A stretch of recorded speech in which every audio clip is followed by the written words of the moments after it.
What is up, everybody? Welcome back to another episode of Real Horror. I'm Tensa, and today I'm getting back to Top 10 month with my favorite horror movies of the 1980s. This is quite possibly my favorite decade of horror. The 70s were great and gave us stuff that broke ground and pushed the envelope. It was because that decade opened the door, the 80s pushed that envelope into a wood chipper to make a bloody mess. If you've been following me, you know I covered the big three slasher franchises that were really at their peak in the 80s thanks to the subgenre's boom that decade. However, there were so many more horror films that came out in that decade that weren't just slashers. You had monsters, aliens, vampires, zombies, killers, the supernatural, so much variety. I believe it was such an amazing time to be a horror fan because the movies were fun and sometimes a little cheesy, but also many that were actually well made and scary. This list was way tougher for me than the 1970s when trying to narrow it down to just 10. So I'm gonna speed round this and give you some honorable mentions. Hellraiser, Creepshow, Fright Night, The Fog, The Blob, Christine, Killer Clowns from Outer Space, Sleepaway Camp, Slumber Party Massacre, Poltergeist, Aliens, and Evil Dead 2. Remember, this isn't a definitive list of the best horror movies of the 80s. They are my personal favorites, and what I include, don't include, and how I place them shouldn't offend you, even though in all likelihood it will. So without further ado, let's get to my top 10.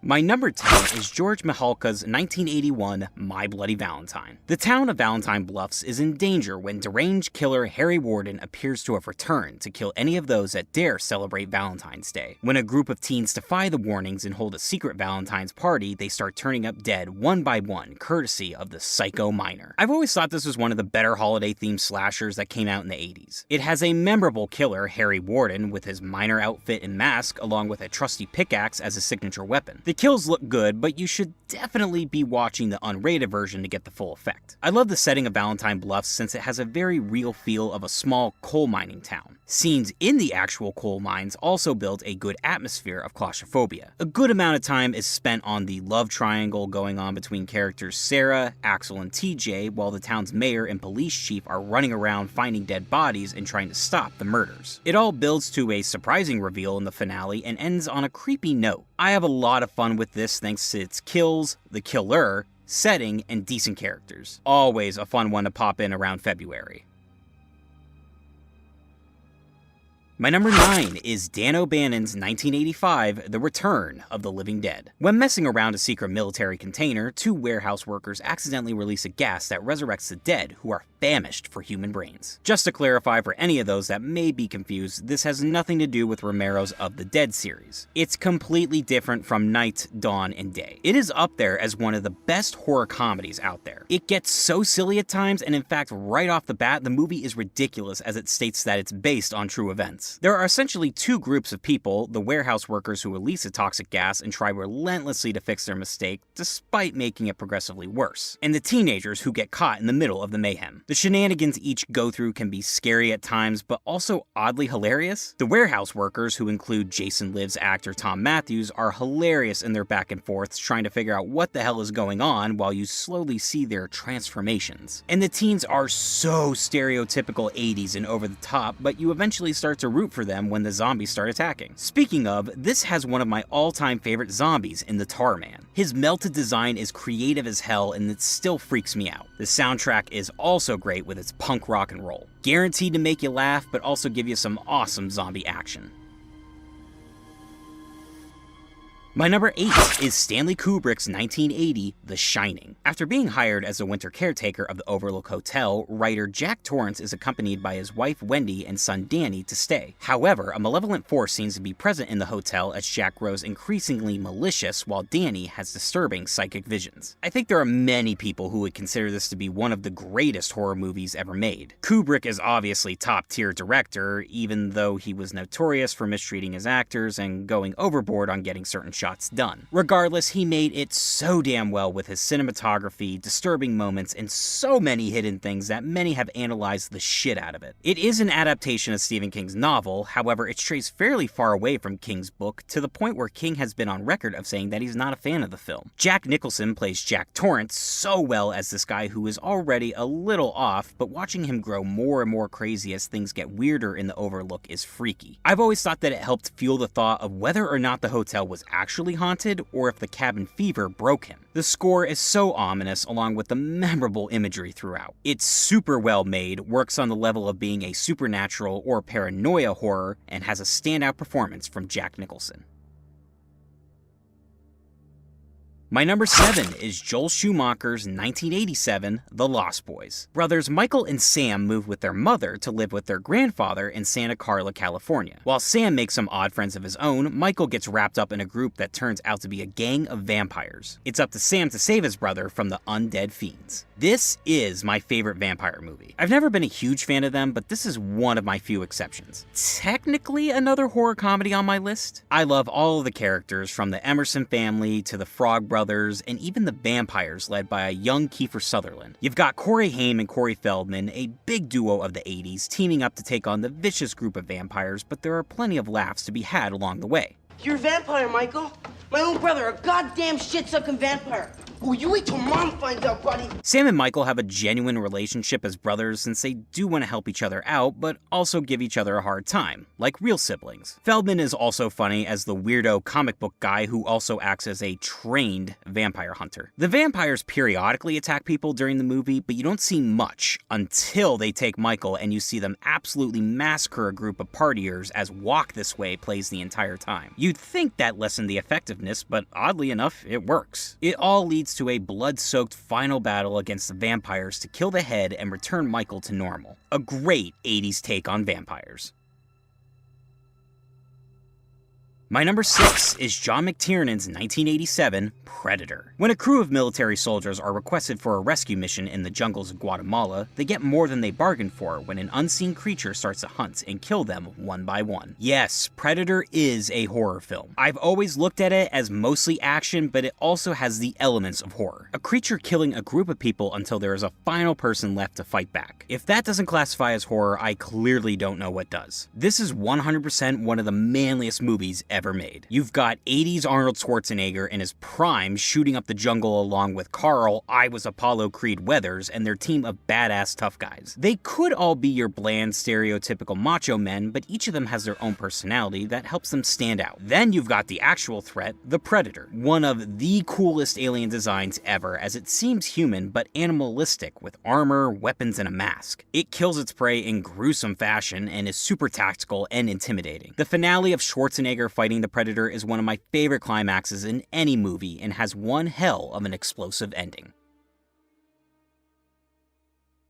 My number 5 is Wes Craven's 1984 A Nightmare on Elm Street. Teenagers are tormented by a demented killer with razor claws who is able to murder them in their dreams. After the grisly death of her friend Tina, Nancy tries to uncover the mystery behind the man known only as Fred Krueger. I hyped this up a great deal in my original review and ranked it very high on my 31 on 31. This is quite possibly the most creative slasher to come out of the 80s and is genuinely scary and tells a fairly good story. The kids of Elm Street paying the price for their actions their parents took against a murderer by getting killed in their sleep by a vengeful spirit of said murderer is a damn good idea. It has characters you can root for and a villain that is despicable and frightening thanks to his weapon of choice and overall design with the burnt skin, red and green sweater, and fedora. Nancy is a top-tier final girl thanks to her ability to fight back and stay determined to beat Krueger even though it seems like a suicide mission. The kills of Tina and Glenn, which made use of the rotating room, are my favorite in that franchise, but both could make my all-time favorites in horror. It's certainly one of, if not Wes Craven's best directed movies and holds up 35 plus years later as a classic in the genre.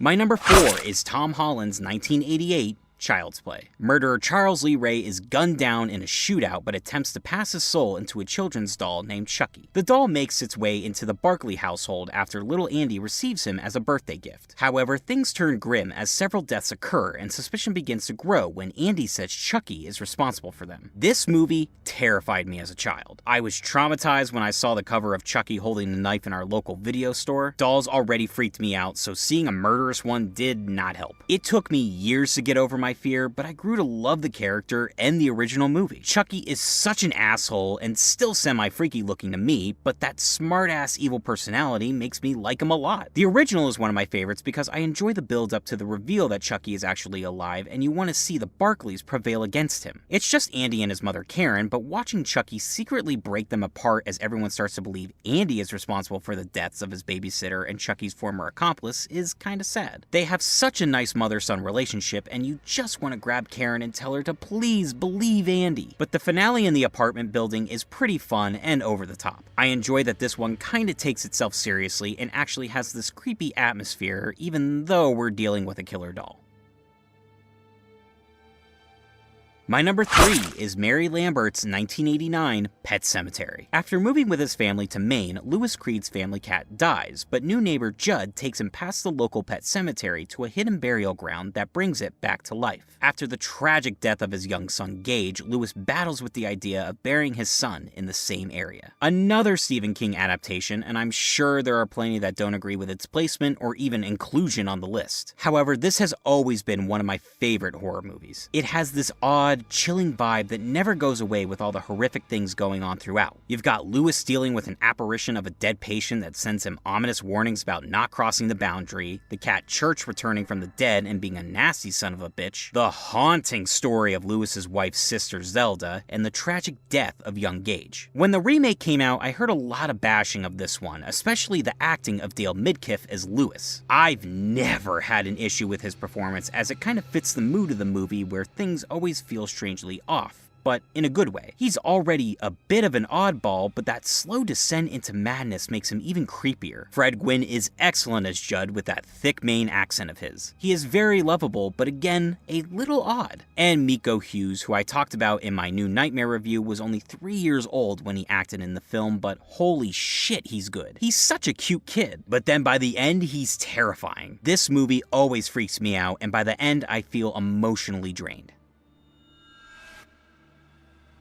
My number 2 is Joseph Zito's 1984 Friday the 13th, The Final Chapter. After escaping from a morgue, serial killer Jason Voorhees interrupts the carefree weekend of the Jarvis family and the teenagers partying next door. But this promises to be Jason's unlucky day. Yeah, I put not just a slasher, but a Friday the 13th at my number 2 spot. Don't care, it's my favorite franchise, my second favorite entry, and I think it's a good representation of horror from that decade. It is the quintessential slasher film, which is amazing since it's the 4th entry in the franchise. There are the sex-crazed teens, and yet they're fairly likable and memorable, amazing kills courtesy of the legendary effects designer Tom Savini, and the scariest, most brutal incarnation of Jason Voorhees in Ted White. But then you have the added bonus of having a little family that you don't want to see get caught in Jason's way, a character out to avenge the death of a girl from a previous film, and the promise that this will be the villain's final outing. I think it's shot pretty well, and I love that they keep Jason out of sight for a large portion of the movie, hiding him in the shadows until the end. It feels like the stakes are higher than in the previous 3 entries, and they're throwing everything but the kitchen sink in an effort to potentially end the series with a bang. I would be up to debate that it's the best slasher film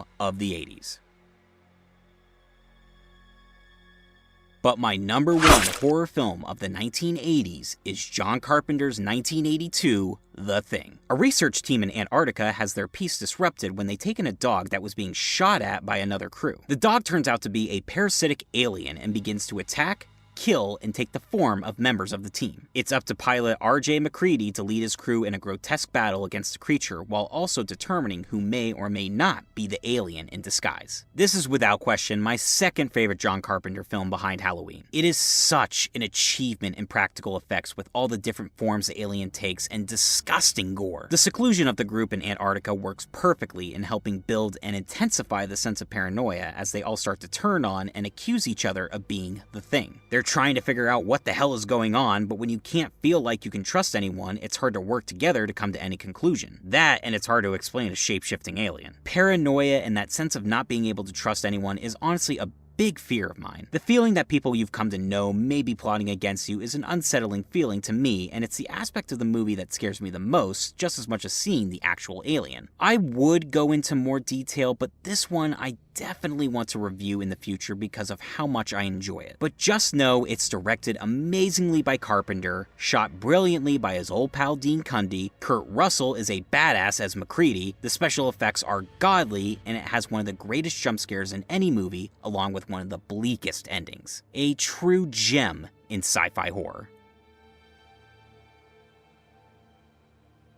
Well, there you go, my top 10 favorite horror movies of the 1980s. Did I forget any that are on your list? Well, leave them for me in the comments and let's have a fun discussion. Don't forget to subscribe and follow my Twitter and Instagram. Links to those are in the description. Next week, I'll cap off top 10 month with my favorite horror movies of the 1990s. Until then, peace.